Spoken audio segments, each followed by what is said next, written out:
Did you look at Google Maps and thought, wait, that doesn't look right? Well, in 2012, a group of Australian scientists did exactly that. And what they found, or rather what they didn't find, became one of the most bizarre stories in modern map history.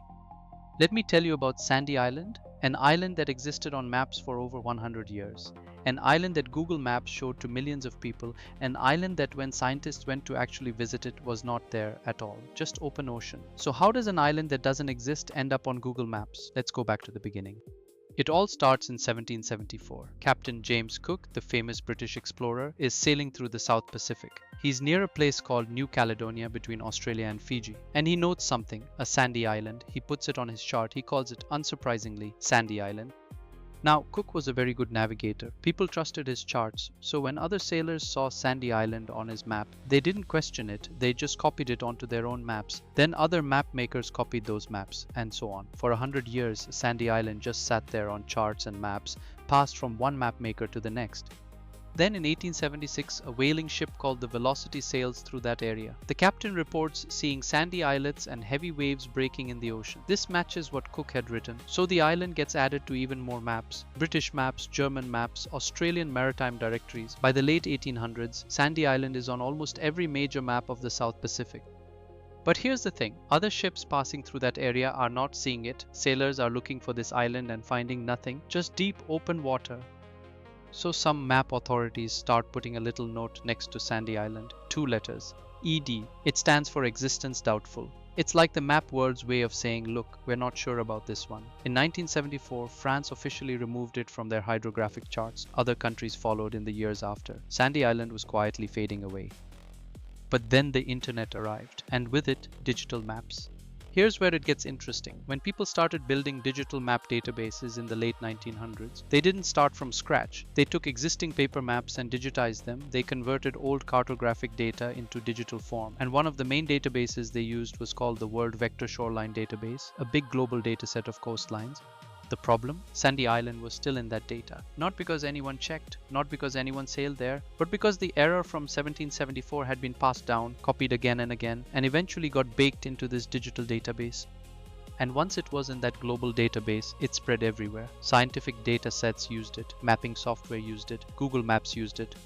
The island was displayed on Google Maps until November 26, 2012, showing up as a dark black shape in the ocean, about 20 miles long, right there between Australia and New Caledonia. Anyone could zoom in on Google Earth and see it. It looked real, it had a shape, it had a name. So what finally exposed it? A ship full of scientists. In November 2012, an Australian research vessel called the RV Southern Surveyor was sailing through the Coral Sea. Some of the scientists on board were from the University of Sydney. They noticed something odd. On Google Maps and other digital maps, Sandy Island was clearly shown at those coordinates, but their ship's own navigation charts, the ones used for actual safe sailing, showed something very different. Deep water around 1,400 meters deep.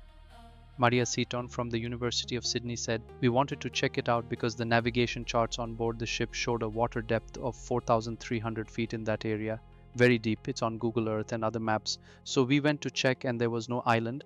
So they sailed directly to the coordinates and they found absolutely nothing, just the ocean, no island, no reef, not even shallow water that might have once supported land, just deep dark sea."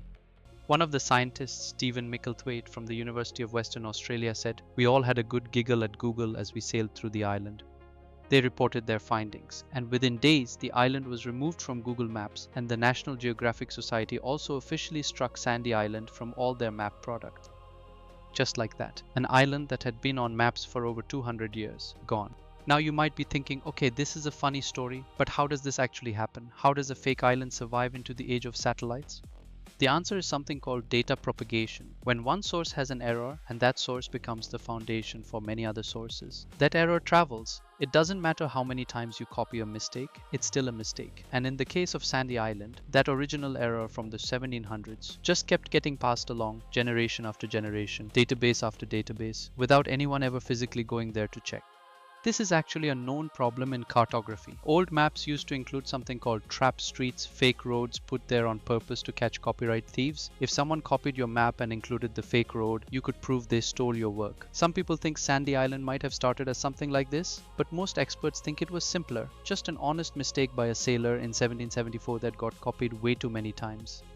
What I love about this story is what it teaches us about trust and verification. We live in a world where we assume that if it's on the internet, if it's on a major platform, if millions of people have seen it, it must be true. But Sandy Island shows that's not always the case. Google Maps has satellite images of the entire planet, and yet for years it showed an island that wasn't there. Why? Because the data said it was there and nobody checked. There's a lesson here that goes way beyond maps. Whether it's news, information, or data, the fact that something has been repeated many times doesn't make it true. It might just mean that the same mistake has been copied many times. Today, if you search Sandy Island on Google Maps, you won't find it. The island is gone. But if you know the exact coordinates, 19.2 degrees south, 159.9 degrees east, and you zoom in very carefully on Google Earth, you can sometimes still see a faint shadow, a dark outline where the island used to be shown, like a ghost of a place that never existed. A mistake that traveled 200 years through history across paper charts and digital databases, all the way to your phone screen before a shipload of scientists finally sailed through it and said,